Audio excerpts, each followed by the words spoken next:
Welcome to the Deep Dive.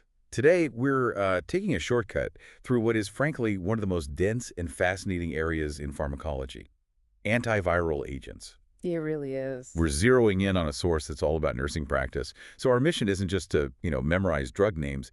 It's to really unpack the mechanisms, the toxicities, and the critical nursing considerations for these, for these really potent drugs. And it's such an essential topic because viruses are they're so unique. The fundamental challenge really is chemistry. How do you kill a tiny particle that's literally hiding inside your own cells without killing the host cell, too? Exactly. They're like microscopic Trojan horses. A virus is basically just a piece of DNA or RNA in a protein shell. That's it. It has to invade our cells, hijack our machinery, just to make copies of itself. Yeah. This total reliance on the host is what makes antiviral therapy, kind of a nightmare compared to antibiotics. Right, which just target the bacteria itself. That difference, targeting the virus without causing a ton of collateral damage, that's the foundation of every single drug we're going to talk about today. Okay, so let's start with a group you're probably going to see a lot, especially during flu season. We're talking agents for Influenza A and other respiratory viruses. Right, so this covers things like Influenza A, B, and also RSV, respiratory syncytial virus. And the source material is pretty clear on this one. Oh, absolutely. Prevention through vaccination is always, always the best defense. But when you need treatment, or maybe prophylaxis, we do have drugs like amantadine, rimantadine, and oseltamivir. So wait, if the virus is already inside the cell and starting to replicate, how can a pill even stop it at that point? What's the trick? Well, the mechanism is thought to happen right at that moment of entry or just after. If you can visualize figure 10.2 from the source, these drugs basically prevent the virus from properly entering the cell. And critically, they stop the shedding of that viral protein coat. If the coat can't come off, the viral DNA or RNA just stays packed up. So they basically keep the Trojan horse padlocked from the inside. Exactly. The payload, the genetic material, can't be released. Replication just stops before it even starts. That is a very clean mechanism. Now, in the real world, what's the go-to drug? I feel like I always hear about Tamiflu. Yep. Oseltamivir, or Tamiflu, is the gold standard.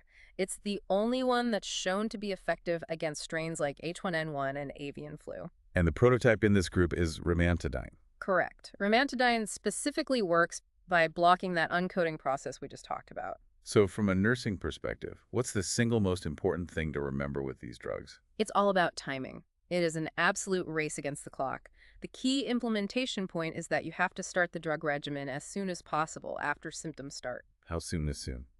Ideally within 48 hours. If you wait much longer, the viral load is probably already too high and the drug just won't be as effective. And what about side effects? You'll see a lot of CNS effects, lightheadedness, some dizziness, insomnia. It might be related to how they affect dopamine levels in the brain. So you definitely want to monitor for things like orthostatic hypotension. Okay, that makes sense.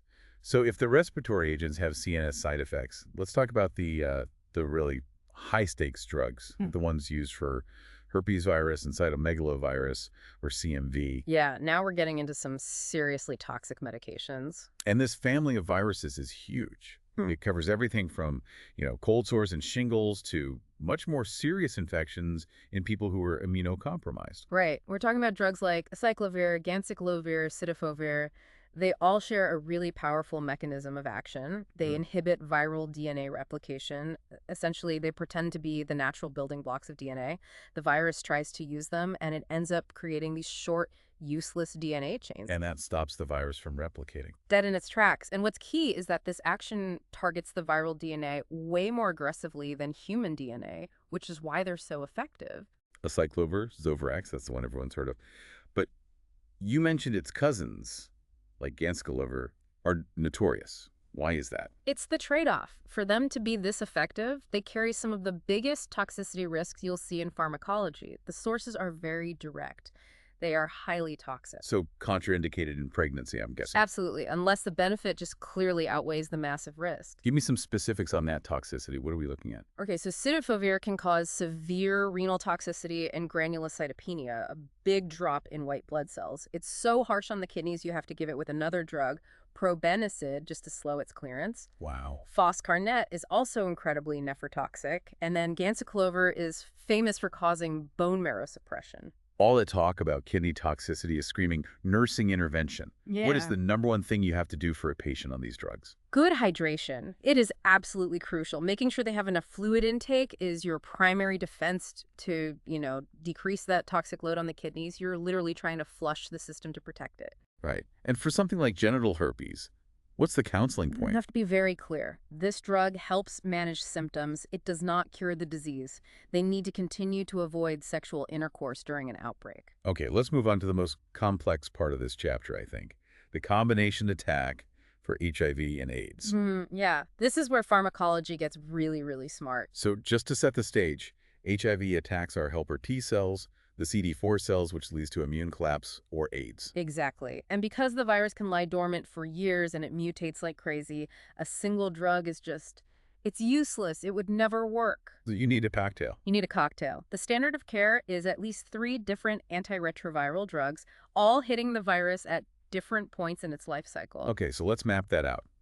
If you think of the virus life cycle in stages like entry, replication, and maturation, where do these drugs fit in? Let's start with replication. When HIV gets into a cell, it has to copy its RNA into viral DNA. It uses a special enzyme for that called reverse transcriptase. And that's where our first 2 drug classes attack. Okay, what are they? First, you have the NNRTIs, like zidovudine.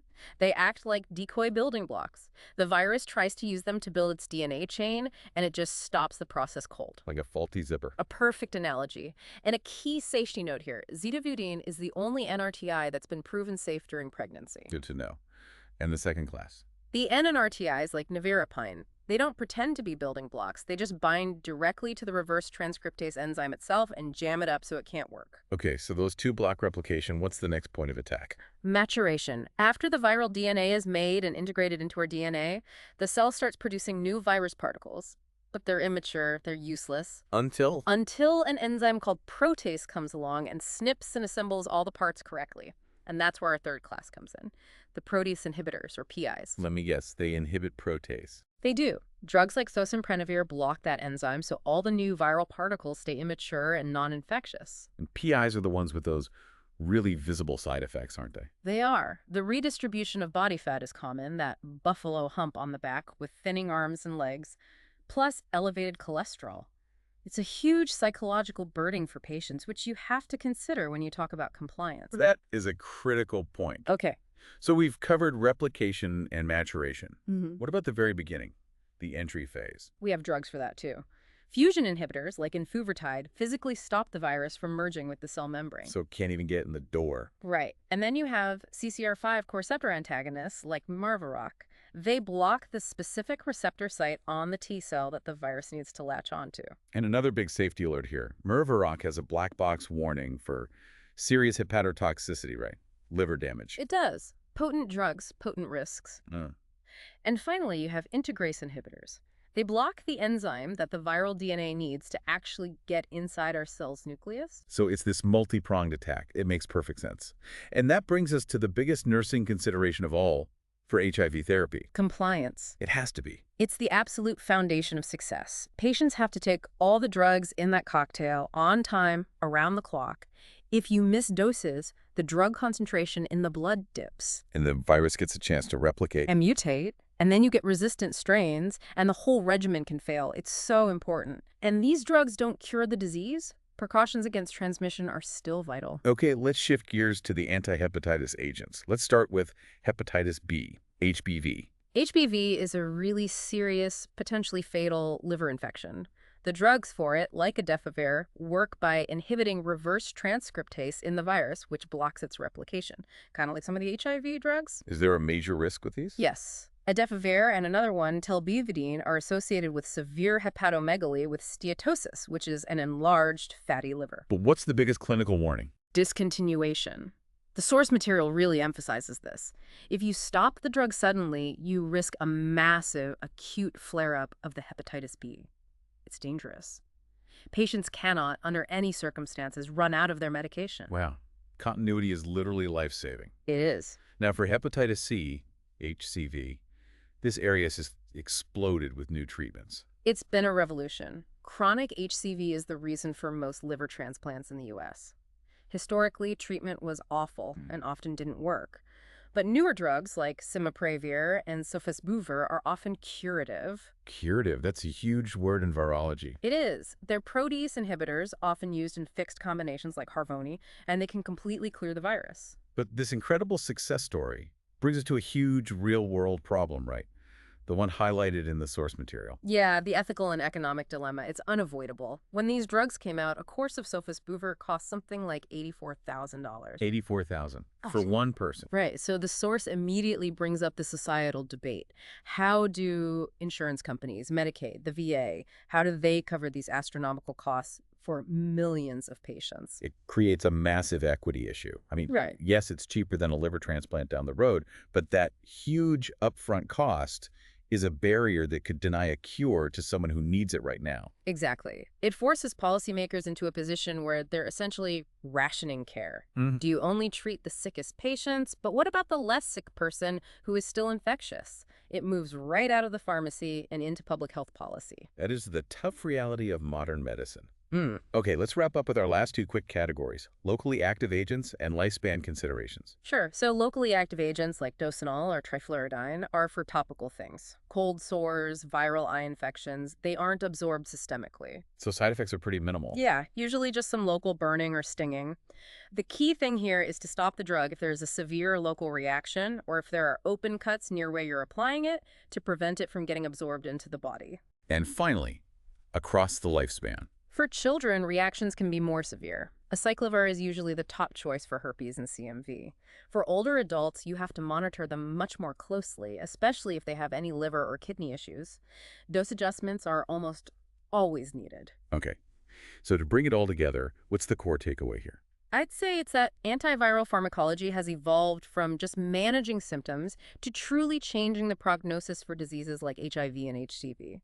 The core insight is that combination strategy, interrupting the virus life cycle at multiple points all at once. Entry, replication, integration, maturation. You hit them all simultaneously. It is a stunning medical achievement.